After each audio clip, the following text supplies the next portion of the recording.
চাঁপাইনবাবগঞ্জের শিবগঞ্জের চৌকা সীমান্তে কাঁটাতারের বেড়া নির্মাণ করাকে কেন্দ্র করে বিজিবি ও বিএসএফ এর মধ্যে 2 দিন ধরেই উত্তেজনা চলছে। সীমান্তে সোমবার ও মঙ্গলবার বিকেলে এ নিয়ে 2 দফা পতাকা বৈঠক অনুষ্ঠিত হলেও কোনো সিদ্ধান্তে আসতে পারেনি দুই দেশের সীমান্তরক্ষী বাহিনী। ফলে উভয় বাহিনী সীমান্তে বর্তমানে সতর্ক অবস্থানে রয়েছে।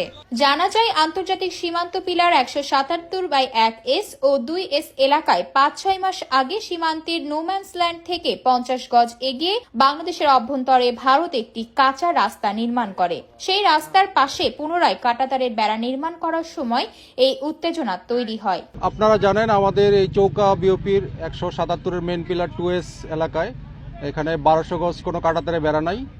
তো এখান ধরে গত 2 দিন ধরে বিএসএফ এখানে কাঁটাতারের বেড়া দেওয়ার জন্য মাটির খনন কাজ করছিল। তো আমরা দুইবারই বিজিবির পক্ষ থেকে তীব্র প্রতিবাদ জানাই এবং তারা কাজ বন্ধ করতে বাধ্য হয়। তো আজও সকালে যখন কাজ শুরু করার চেষ্টা করে, বিজিবির পক্ষ থেকে প্রতিবাদ জানানোর সাথে সাথে তারা কাজ করতে বন্ধ করেছে এবং আজকে দুপুর 2টায় বিজিবি অধিনায়ক পর্যায়ে ফ্ল্যাগ মিটিং হয়েছে এবং ফ্ল্যাগ মিটিংয়ে দুই পক্ষই আলোচনায় আমরা সম্মত হয়েছি। এখানে ঊর্ধ্বতন কর্তৃপক্ষের বিজিবি হেডকোয়ার্টার এবং বিএসএফ হেডকোয়ার্টারের চিঠি বা এগ্রিমেন্ট ছাড়া কোনো ধরনের কনস্ট্রাকশন এখানে কোনো কাজ করবে না।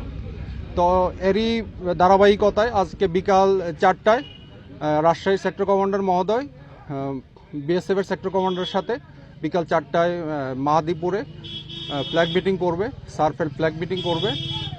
আর হচ্ছে এই এলাকায় যে একটা উত্তেজনা বিরাজ করছে, তো এইভাবে আমি জনগণকে আশ্বস্ত করতে চাই বিজিবি সীমান্তে অত্যন্ত প্রহরী হিসেবে কাজ করছে।